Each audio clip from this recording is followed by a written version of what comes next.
Today I feel gay. Today I feel disabled. Bagaimana peluang yang dimiliki?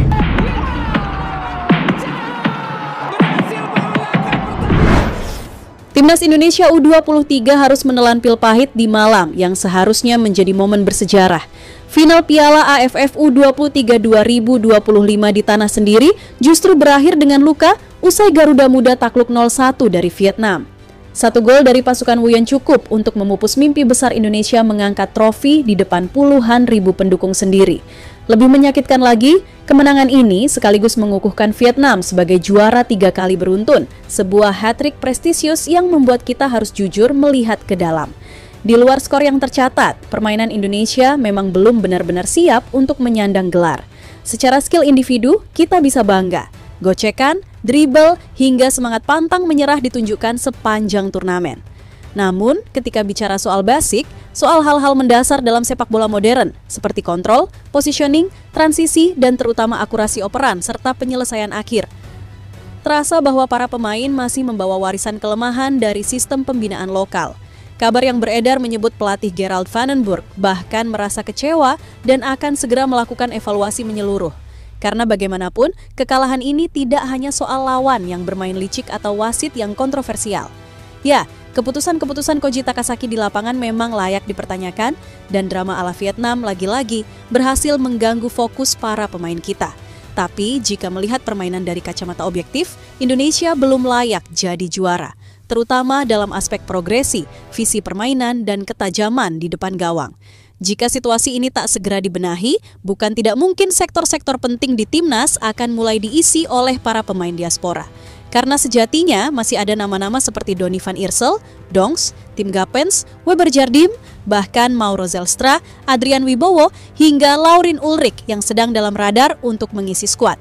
Evaluasi besar-besaran bukan pilihan, tapi kebutuhan. Karena jika tidak sekarang, maka sampai kapan sepak bola Indonesia hanya akan puas sebagai penantang, bukan penguasa? Sesuatu hal yang membuat Presiden FIFA Gianni Infantino geram dengan pertunjukan bobroknya kualitas Piala AFF dengan wasit yang masih saja memihak sebelah. Menarik untuk disimak, dan inilah Presiden FIFA ngomong gini usai melihat pergelaran Piala AFF dengan event hancur-hancuran.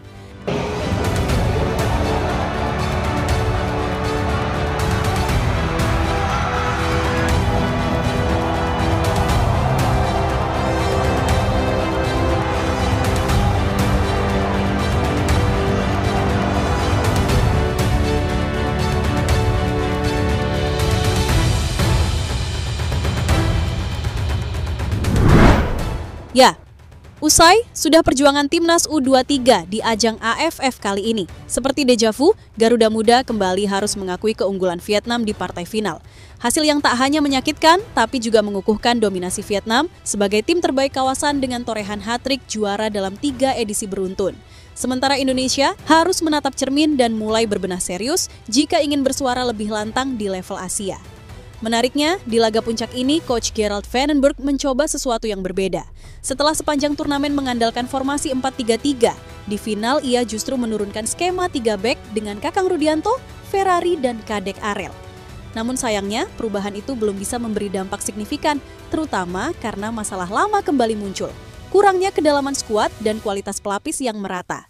Kehilangan Arkan Fikri dan Tony Firmansyah menjadi pukulan besar di lini tengah. Meskipun Arkan sempat tampil di 10 menit terakhir, jelas terlihat bahwa ia masih jauh dari kondisi ideal. Jens Reven pun tampil dalam kondisi yang tak 100%, dan ketika dipaksa bermain sebagai target man di tengah pressing ketat pemain Vietnam, dia seperti terkunci. Bahkan belum sempat membalikkan badan, sudah ada 2-3 pemain lawan yang siap menghadang. Masalah mendasar lainnya juga terlihat mencolok. Kemampuan progresi passing. Tanpa Arkan dan Tony, lini tengah Indonesia seperti kehilangan arah. Permainan terlalu sering mundur, minim inisiatif ke depan, dan sangat terlihat bahwa hanya sedikit pemain yang berani ambil risiko. Passing ke depan pun sering tak akurat, dan ketika sampai ke target, seringkali kontrolnya lepas atau malah justru kehilangan momentum. Beberapa pemain juga patut mendapat catatan. Dion terlalu bermain aman dan pasif, seperti tak percaya diri mengalirkan bola ke depan. Frankie Misa memang punya kemampuan dribble, tapi kontrol dan akurasi umpannya masih perlu banyak evaluasi. Robbie Darwis? Etos kerjanya patut diapresiasi, tapi kontrol bolanya sering terlalu jauh, long pass-nya melenceng, dan percobaan tembakannya sering tak membahayakan. Semua ini bukan berarti hujatan, ini bentuk cinta, kritik yang membangun.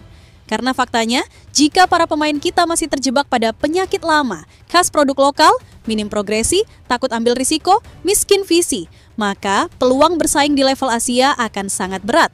Bahkan mungkin bukan tidak mungkin, pemain diaspora seperti Donks, Jardim, Mauro Zelstra, hingga Laurin Ulrich akan mulai mengisi sektor-sektor penting di skuad masa depan. Dan kalau mereka nonton final ini, bisa jadi mereka pun ikut gregetan melihat terlalu banyak operan ke belakang dan terlalu sedikit upaya menekan lawan. Intinya, dalam final ini kita memang kalah secara teknis dan sejujurnya belum layak untuk juara.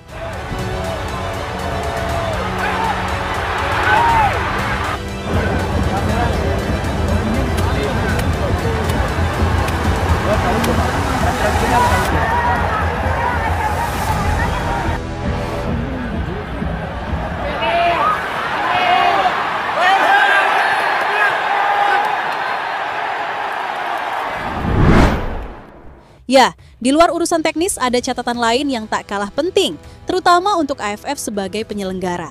Pertama-tama tentu soal kepemimpinan wasit. Entah kenapa, di laga final ini keputusan-keputusan wasit terasa berat sebelah. Saat pemain Indonesia dilanggar, seolah tak terlihat. Tapi giliran pemain Vietnam disenggol sedikit saja, langsung disambut peluit panjang. Hal ini paling terasa di babak pertama, yang jujur saja bikin emosi naik sampai ubun-ubun. Kemudian, soal gaya bermain Vietnam yang penuh trik, provokasi, dan drama lapangan. Memang cerdik sih, tapi juga menyebalkan. Dan disinilah letak masalahnya. Gaya main mereka seperti sudah disesuaikan dengan karakter wasit Koji Takasaki. Ya, wasit asal Jepang ini sepertinya sudah mereka baca luar dalam. Dimanfaatkan secara maksimal untuk merusak ritme dan mental para pemain Indonesia. Buat yang belum tahu, Koji Takasaki memang punya catatan panjang soal kontroversi. Bukan sekali dua kali publik Indonesia merasa dirugikan olehnya. Saat laga Indonesia versus Filipina di Piala AFF Senior 2024, dia juga yang memberikan kartu merah kepada Muhammad Ferrari menjelang turun minum. Padahal itu laga debutnya sebagai wasit laga internasional. Dan sejak saat itu namanya sudah jadi sorotan. Koji dikenal sebagai wasit dengan pendekatan disiplin tinggi. Statistik di Jeon League musim 2024 menunjukkan dari 13 laga yang dipimpinnya, ada 37 kartu kuning dan 3 kartu merah yang keluar dari sakunya. Bahkan di AFF U16 2024, ia pernah memberikan 7 kartu kuning dan 1 kartu merah, salah satunya untuk bek muda Indonesia, Raihan Apriansyah saat melawan Australia. Jadi tak heran jika Ketua Umum PSSI, Erick Thohir, terlihat agak ogah-ogahan saat mendampingi para petinggi AFF. Karena jujur saja, apa pantas laga final sekelas ini dipimpin wasit yang jam terbang internasionalnya masih minim? Apalagi, Koji termasuk tipe wasit yang baru akan meniup peluit kalau pelanggaran dirasa benar-benar berat. Sementara drama dan simulasi dibiarkan mengalir bebas. Yang lebih bikin gregetan, teknologi VAR pun seperti tak berguna di laga ini. Banyak momen krusial seolah diabaikan. Dan para pemain kita juga tampak terlalu polos menghadapi segala provokasi Vietnam. Contoh kecil tapi penting, saat pemain Vietnam jatuh mengerang, pemain Indonesia malah refleks buang bola. Padahal momentum sedang bagus dan wasit belum meniup peluit. Aneh tapi nyata, dan sayangnya ini bukan sekali dua kali terjadi. Di titik ini, para pemain harus belajar bahwa di level internasional, permainan tak hanya soal kaki, tapi juga soal mental dan kecerdikan. Lihat saja bagaimana dulu Justin Hubner menghadapi Vietnam. Dia tahu caranya membuat lawan ciut sebelum duel terjadi lewat gestur, lewat intimidasi. Bukan kekerasan, tapi kecerdasan mental. Intinya, kita tak bisa lagi bermain dengan kepolosan seperti ini. Karena dalam sepak bola, terlalu fair tanpa cerdik kadang justru jadi kelemahan. Belajar dari final ini, Garuda Muda harus tahu, sepak bola bukan hanya tentang mengolah bola, tapi juga tentang membaca permainan, termasuk permainan lawan dan permainan wasit. Ya, dengan perjalanan Piala AFF yang tidak maju-maju, dalam sebuah konferensi tertutup usai mengamati jalannya turnamen Piala AFF 2025, Presiden FIFA Gianni Infantino akhirnya meluapkan kekecewaannya terhadap kualitas turnamen regional Asia Tenggara tersebut. Dengan nada serius, ia menyampaikan kritik tajam terhadap AFF. Saya sudah mengikuti turnamen ini selama bertahun-tahun dan jujur saja, Piala AFF tidak menunjukkan perkembangan signifikan. Saya sangat kecewa melihat kualitas perwasitan yang masih bermasalah, pertandingan yang penuh kontroversi, dan drama yang seolah dibiarkan menjadi bagian dari strategi bermain. Ini bukan sepak bola modern. Sepak bola harus adil, transparan, dan profesional. Kalau dari tahun ke tahun masih saja ada isu wasit yang tak konsisten, pemain yang dengan mudah mengelabui wasit tanpa konsekuensi, dan keputusan-keputusan yang mencederai sportivitas, maka turnamen ini tidak akan pernah naik kelas. Ini seharusnya jadi panggung prestis Asia Tenggara, bukan ajang yang membuat publik kehilangan kepercayaan. Sudah waktunya AFF berbenah. Jika ingin sepak bola Asia Tenggara dihormati di level global, maka kualitas pengelolaan pertandingan, terutama dari aspek teknis dan perwasitan, harus menjadi prioritas utama.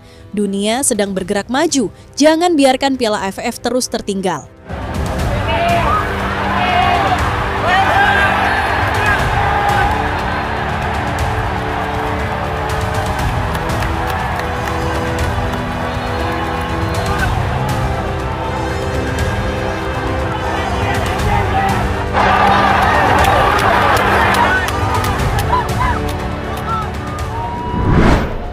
Ya, dan pada akhirnya kritik paling keras datang dari pucuk tertinggi sepak bola dunia.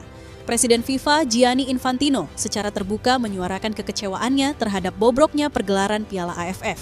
Dari kualitas permainan yang minim progres hingga kepemimpinan wasit yang lagi-lagi dinilai memihak sebelah, Infantino tak bisa menahan geramnya setelah menyaksikan langsung bagaimana turnamen yang seharusnya jadi kebanggaan Asia Tenggara justru dipenuhi kontroversi, drama berlebihan, dan keputusan-keputusan absurd di atas lapangan.